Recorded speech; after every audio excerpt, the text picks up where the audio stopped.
How to turn off weekly screen time updates notifications on TikTok mobile. Hello guys, in today's video I'm gonna show you how to turn off weekly screen time updates notifications on TikTok mobile. First, then open TikTok and now click profile, and here in the top corner you will find these three lines. Click on it and click settings and privacy. Scroll down, here you will find push notifications. Click on it and then scroll down again.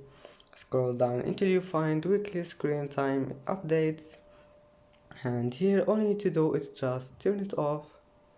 And as you see, weekly screen time updates have been turned on. Off. Now just go back, it will be saved. And that's it for today's video. If you like this video, don't forget like and subscribe, and thank you for watching this video until the end, and see you in the next video.